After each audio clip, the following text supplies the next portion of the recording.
அல்ஹம்துலில்லாஹி ரப்பில் ஆலமீன். அல்லாஹும்ம ஸல்லி அலா சய்யிதினா முஹம்மதின் அல்லாஹும்ம ஸல்லி அலைஹி வஸல்லம். அன்புக்குரிய சகோதரர்களே, திருக்குரானிலே ஒரு அழகான ஒரு அத்தியாயம் இருக்கிறது. அல்லாஹினுடைய வல்லமையை பற்றியும் இன்னும் பல்வேறு மனிதருக்கு தேவையான பல நல்ல தகவலையும் தாங்கி இருக்கக்கூடிய ஒரு அத்தியாயம். 30 வசனங்கள் தான் மொத்தம். ஆனால் அந்த வசனங்களை தினசரி ஓதுவதினாலே நமக்கு கிடைக்கக்கூடிய 3 சிறந்த பலன்களை நபிகள் நாயகம் ரசூலுல்லாஹி ஸல்லல்லாஹு அலைஹி வஸல்லம் சொன்னார்கள். 30 வசனம் தான் மொத்தம். இன்ன மினல் குர்ஆனி லசூரா ஸலாஸூன ஆயா.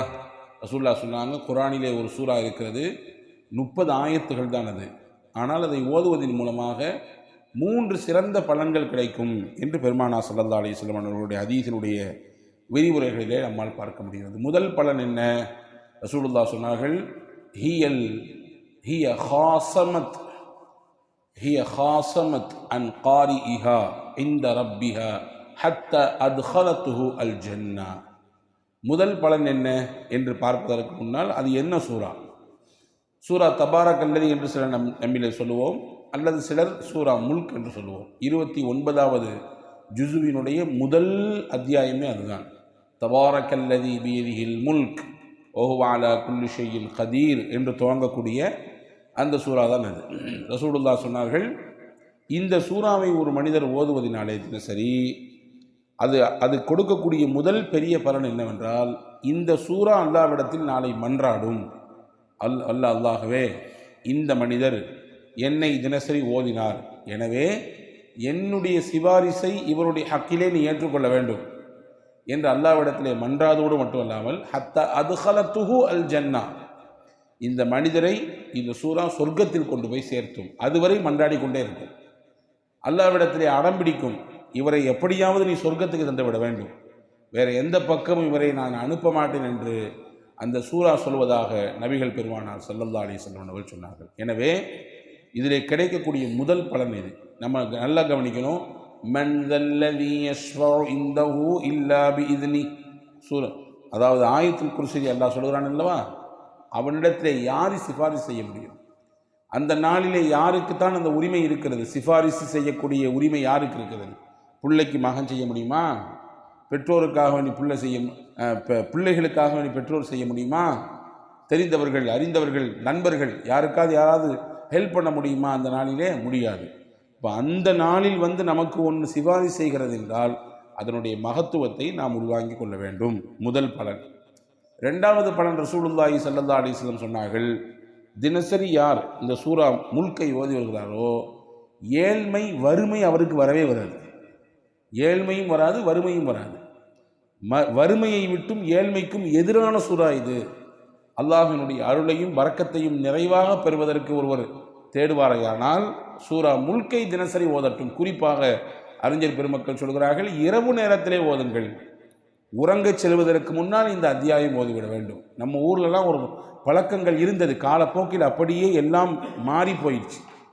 காலையில் யாசின் ஓதுறது, மகரிபான வாக்கையா ஓதுறது, அதே மாதிரி குடும்பமாக உட்கார்ந்து வாக்கையா ஓதுறது, சூரா முல்க் ஓதுறது பழக்கம்லாம் இருந்துச்சு. ஆனால் இன்னைக்கு வீடுகளில் சப்தமிட்டு குர்ஆன் ஷரீஃப் ஓதப்படுகிறதா என்றால் பல நபருடைய பதில் கேள்விக்குறியாகத்தான் இருக்குது, இல்லையா? எனவே தினசரி இரவு நேரத்தில் சூரா முல்க் ஓத வேண்டும். ஓதும் பட்சத்திலே வல்ல அல்லாஹ் வறுமையை அவர்களுக்கு தரமாட்டான், ஏழ்மையை அல்லாஹ் கொடுக்க மாட்டான் என்று பெருமானார் ஸல்லல்லாஹு அலைஹி வஸல்லம் அவர்கள் சொன்னார்கள்.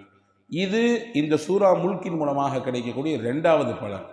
3வது முக்கியமான பலன் ஒன்று இருக்கிறது. ரசூலுல்லாஹி ஸல்லல்லாஹு அலைஹி வஸல்லம் சொன்னார்கள், ஹியல் மானிஆ மின் அஸாபில் கப்ர். கபுர் என்ற மர்மமான அந்த வீடு, ஒவ்வொரு மனிதனும் மரணித்ததற்கு பிறகு தஞ்சமடையக்கூடிய ஒரு இடம். இங்கே நமக்கான வசதிகள் இருக்கிறது, வாய்ப்புகள் இருக்கிறது, நமக்கான சேவகம் செய்வதற்கு ஆட்கள் இருக்கிறார்கள். ஆனால் அந்த கபர் என்ற வீடு என்பது தனிமையின் வீடு. அங்கே யாரும் நமக்கு உதவிக்கு கிடையாது. இங்கே வெளிச்சமாக இருக்கிறது, தேவைக்கேற்ப நாம் வெளிச்சத்தை கூட்டிக் கொள்ளலாம், குறைத்தும் கொள்ளலாம். அங்கே வெளிச்சமே கிடையாது, அது இருளின் வீடு, தனிமையின் வீடு. எத்தனை முறை சத்தம் கொடுத்தாலும் யாருக்கும் எந்த சத்தமும் கேட்காது. இங்கே ஒரு முறை நாம் சத்தம் கொடுத்து விட்டு பதில் வீட்டிலே தரவில்லை என்றால் செவிடா உனக்கு அப்படிங்கிறான். எத்தனை தடவை கூப்பிடுறேன், காது கேட்கல என்று திட்டுகிறோம் வீட்டிலே உரிமைப்பட்டவர்களே. ஆனால் அங்கே எத்தனை முறை ஒப்பாரி வைத்தாலும் யாரும் பதிலுக்கு சொல்ல மாட்டார்கள், பதிலும் கிடைக்காது. அப்போ இவ்வளவு மர்மங்கள் நிறைந்த அந்த வீட்டிலே ஒருவருக்கு பாதுகாப்பு வேண்டும் என்றால் ரசூலுல்லாஹ் சொன்னாங்க, டெய்லி சூரா முல்க் ஓதுங்கன்னாங்க. சூரா முல்க் ஓதினால் என்ன கிடைக்கும் முக்கியமாக என்றால் கபருடைய வேதனைகளை விட்டு பாதுகாக்கும். இது தடுக்கும், தடுப்பணை.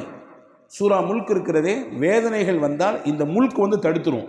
எங்கே வர்ற ஓடு, இவனை நான் பாதுகாக்கணும், இவன் என்னை ஓதியிருக்கான், இவனை நான் பாதுகாப்பேன் என்று அந்த சூரா முல்க் அவனுக்கு அரணாக நின்று கேடயமாக நின்று பாதுகாக்கும் என்றார்கள் பெருமானார் ஸல்லல்லாஹு அலைஹி வஸல்லம். அன்புக்குரிய சகோதரர்களே, நம்மிலே பலர் கபருடைய பேச்சை பேசினாலே முகத்தை திருப்பி கொள்கிறோம்.